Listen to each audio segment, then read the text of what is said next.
السلام عليكم ورحمة الله. ازيكم يا حبايبي، عاملين ايه؟ يلا بينا بقى نعمل حبة ليمون مخلل خطير للناس اللي بتعشق الليمون المخلل. هنعمل شوية ليمون وهنعصفرهم كمان بطريقة جميلة وسهلة. هنسمي الله ونصلي على الرسول عليه افضل الصلاة والسلام، وهنجيب حلة فيها مية بتغلي على النار، هننزل فيها بالليمون بتاعنا سليم مش مقطعينه ولا فاتحينه ولا اي حاجة خالص. واول ما يغلي معاكي 5 غلوات بالظبط هتشيليه. لو عايزة تاكليه بسرعة، لو عايزة تاكليه تعوقي عليه وتاكليه بعد كده اغليه غلوتين 2 بس. وبعد كده افضلي بردي بيه على الحنفيه.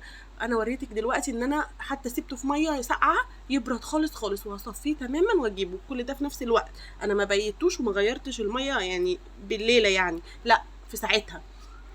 هنجيب بقى طبق كبير نحط فيه الخلطه الجميله بتاعتنا دي، اللي هي عباره عن حبه البركه، عصفر، رشه من الكاري او الكركم، معلقتين 3 من الملح، وعليهم جزر مبشور وهريسه شطه. لو ايدك تقدر تستحملها، ما كانش سيبي هريسه الشطه حطيها في الميه وانت بتدوبيها، وكده احسن واحلى. هنبتدي بقى نفتح فتحه في الليمون بتاعنا ونحشيه حبه صغيرين، يعني في كل ليمونه حبه صغيرين كده. الطريقه دي حلوه وبتخلي الليمونه مستويه ودايبه كده وجميله. عايزه تعملي الليمون لوحده ماشي، عايزه تعملي الليمون معاه فلفل ماشي، زي ما بتحبي. احنا مش هنحط برده فلفل كتير، اللي بياكل الفلفل في البيت هيلاقي فلفلتين في البطرمون. بصي كده، بعد ما حشيت الفلفل بتاعي كله ورحت حطاه كل راق بحطه حبه ليمون كتار كده وحبه فلفل صغيرين.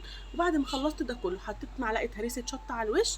وبعد كده بجيب في البوله بتاعتي معلقه هريسه شطه تاني، وبجيب عليها الملح بتاعي 4 معالق كبار هرميين هحيق بيهم الليمون. ومتنسيش ان احنا حطينا ملح في الاول.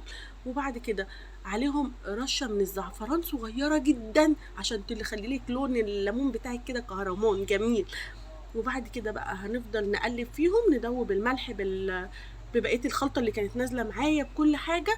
وانا بقى شقق الليمون كده بينزل ميه، طبعا ده كله بيفضل معايا، وبحط سقيته. وبعد كده زي ما انتم شايفين برش له شويه ملح على الوش. وبعد كده بغطيه بالزيت. وكان عندي حبه قشر ليمون كنت عصراهم في حاجات تانية، حطيتهم على وش البطرمان، قفلت بيهم علشان لا قدر الله ما يبقاش فيه عفن ولا فيه اي حاجه. فلازم نحط الزيت ونحط حبه قشر الليمون اللي احنا مش عايزينهم دول. وبعد كده بقفل البطرمان ومعاكي احلى ليمون مخلل هتاكليه. واشتركي بقى في القناه وفعلي الجرس. يلا مع